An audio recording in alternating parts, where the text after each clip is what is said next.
What's going on, homies? It's your boy Stump back from the OPTC video, and in today's video, we dive into Treasure Map versus Shanks to super evolve our S-Shark PK free-to-play unit. And in today's video, I'll be going through my particular teams that I'll be utilizing to take down this particular event. Now, due to the Super Bowl yesterday and due to just like time constraints with like family stuff, I don't really have too much time to put together like buildable teams for you guys to try and take this event down. So I will just be utilizing a video with my teams. Now, I put out a short already showcasing these particular teams. Plus, I did put out a post as well, so I was explaining everything there. Fly, got up yesterday in the Super Bowl. Very happy about that. Had a pretty big day, so feeling a bit dusty, so apologies if this video is a little bit scuffed. So, Treasure Map versus Shanks. Obviously, like as I mentioned, we will be super evolving the S-Shark free-to-play unit. He's actually pretty good. Not a bad PK unit. It has a super tandem, so hopefully you guys get the skulls through this particular event, so that way you can max him out. Now, as always, I will be trying to use as many points as I possibly can on the final boss fights. I didn't do any summons at all on the Treasure Map Buggy. Treasure Map Sugo Fest, I guess we'll call it. I didn't even do the discounts. I don't have any of the boosted characters from the Mihawk, the Crocodile, or the Buggy. So we're just sort of diving in and we're rocking with a full no boost squad. So hopefully you guys enjoy the video. If you do, hit the like button, hit the subscribe button, do that good stuff. With that said, let's dive in. So starting off with the Rockstar variant mini boss. Also, by the way, I want to give you a huge shout out to some of the JP creators. I was sort of scrolling through Twitter, obviously, over the last couple of days, and I did see a couple of teams, so I have sort of built them around that. As always, though, mini bosses, I don't really care too much about. We are just going to be basically building teams to get them done as quickly as possible. So the recommended characters are the free-to-play Straw Hats. We love that.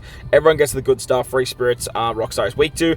And then there's Preemptive for Paralysis, Normal Attacks, Only Defense Up, and Despair. So obviously they want you to use the free-to-play Luffy. He's going to get around basically 3 turns of Despair, 3 turns of Paralysis. It's going to leave you with a couple of Paralysis turns, so that's why they want you to use Nami, and then obviously Defense Up with Zoro. He's going to take care of that. So, team that I'm rocking looks like this. We're going to be using Stampede Luffy. Just because Stampede Luffy, he's just a stronger captain. He does Despair and Paralysis in his captain ability, plus he gives 2 turns of cooldowns for the entire crew. And the reason we want to get those 2 turns of cooldowns is so that way we can use the Rayleigh special on the final stage. Rayleigh basically just gives us a really nice attack boost. He gives us a really nice orb boost, and he's just going to allow our fighters, slashers, and cerebral characters to hit very, very hard. And this whole team is fighter, slasher, cerebral, except for Shiroshi. Shiroshi's here just to give us a full board of rainbow orbs at the start of the quest. That way we can continually keep them moving into the final stage thanks to the wave clearing shenanigans that Brook can provide. Brook is here literally just a Bing Stage 1, Bing Stage 2. He has double special activation with his level limit break and his limit break expansion, so make sure you guys max him out. Finally, we have Carrot and Nami on this team. Carrot and Nami just here because they're a chain boundary unit, and they have the Mihawk support. Mihawk has a support. It goes on any free spirit or any slasher that is int, and then he sets defense to 0 on the final stage. So with that, basically, all we have to do is bink that Rayleigh special, and we'll clear. Like that's the goal. I'm sort of just doing like a 10 million dip situation, so that's basically the play. Moving on to the Yasopp fight now. Yasopp is a strength unit. The recommended characters are Kainu, Powerhouse, Cerebral, and Fighters, I believe, get all the good stuff. Yasopp's weak to Powerhouse characters. Yeah, Fighters. It gives Powerhouse class teammates a bunch of tandem slots, and then he gives everyone else empty orbs. Middle row gets special reverse, bottom row gets stun, 99 turns to normal attacks only, and then there's threshold you have to deal with as well. So team put together looks like this. We are rocking the double Kuzen strat. Kuzen is going to Bink Stage 1, he's going to Bink Stage 2, works out nicely. Hiyori's giving us a full board of Wano orbs at the start of the fight, which is going to work out excellently. And then we have Nami Karina to deal with the threshold. With the support of Cat Viper, we can get around 7 turns of threshold, so that way we don't really need to bring the double special of a Kainu. I think I'm using a Kainu in my final boss fight, so that's why he's not here. But if you guys don't need him over there, you can obviously just bring him here, and he's going to work out pretty hunky-dory. To get around the stun, as I mentioned, we have the Enel support on Nami and Karina. You cut your HP by 5% at the end of the turn, at the end of the battle, so that's going to work out really nicely. Otherwise, you can use this to Dan unit. I just want to throw into Dan, say, look, you have other options. Kuzen gives you an attack and orb boost on the final stage. Like, there's not really much else to say with this particular team. I threw on the Ace support just for a little bit of color affinity. Obviously, we have a lot of color affinity with this team as well, so that should work out pretty hunky-dory. The special reverse gets hit in the middle row. But Nami Kurina is immune to special reverse, so we don't have to worry about that, and Hiyori, we don't need her special anyway, so that's basically what we're doing here. Again, you can replace the Dan later if you need more damage, or you could just bring like Izo Kiku in this particular slot, actually. Izo Kiku probably work just a little bit nicer, so that way you actually have a chain boundary on the final stage as well, so less points, but you guys get the gist. Moving on to the Lucky Roux fight. Now, Lucky Roux, they just want you to use Kuma 6+. If you don't use Kuma 6+ on the final boss fight, you just use him here, and you'll be absolutely fine. Like, absolutely fine. However, I didn't actually go down to the stuff. However, I am using Kuma on my final boss fight, so I'm not going to be able to use him. Strength, Dex, and in-character get all the good stuff. Lucky Roux has a powerhouse weakness. He blows away 2 random crewmates. So it does say 2 turns crew for random 2-character blow away. So I believe that this means that it's your 4 sailors that get blown away. Normal attacks only, full immunity except delay. And then on defeat, he does a 90% HP cut, heals back to 10%, for 1 turn, has limited taps for 1 tap, and then all damage from normal attacks will be down to 90%. So the whole gist of this particular fight is they want you to use Kuma. Obviously, the 90% is going to hit.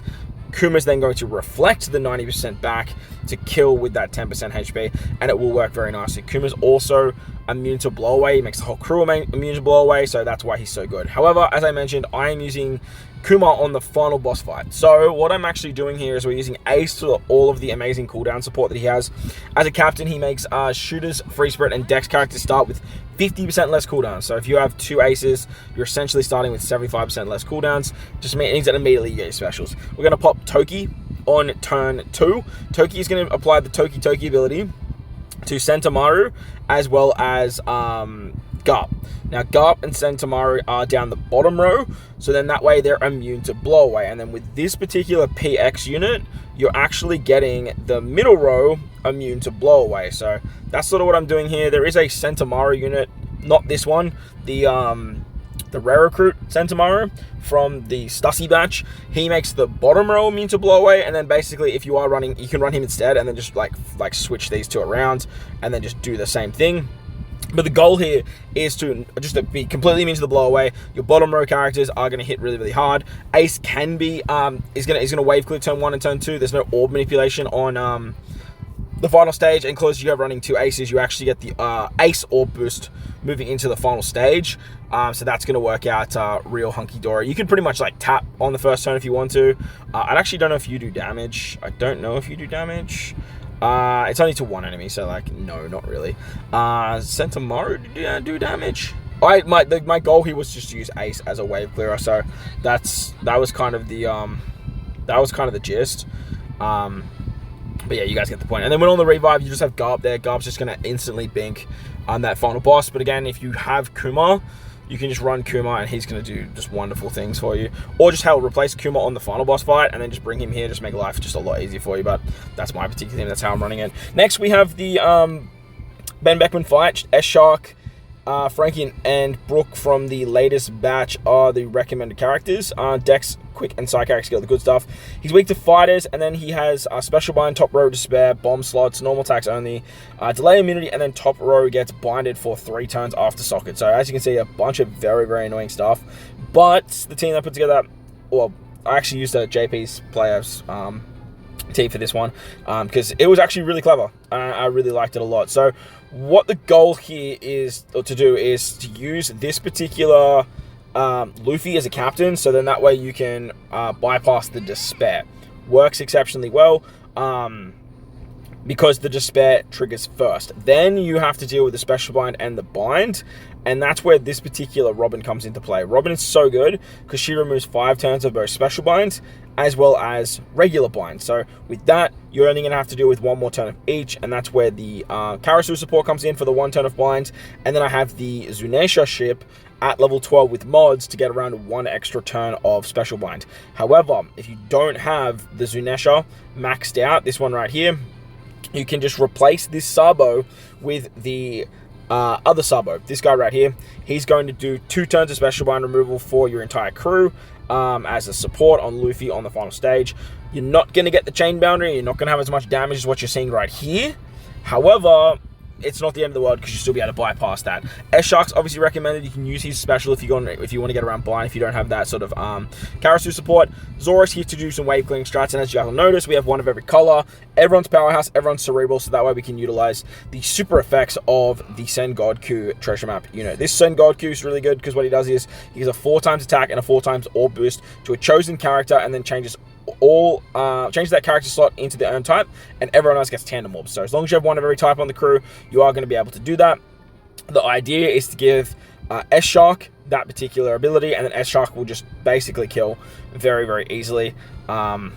As he's a fighter with type advantage, with color affinity, attack boosting, orb boosting, chain boundary. Like, he's literally just got everything going for him, man. So he should hit very, very hard. So then the mini boss fights, they all work pretty nicely. Shout out to the JP players to help me out there.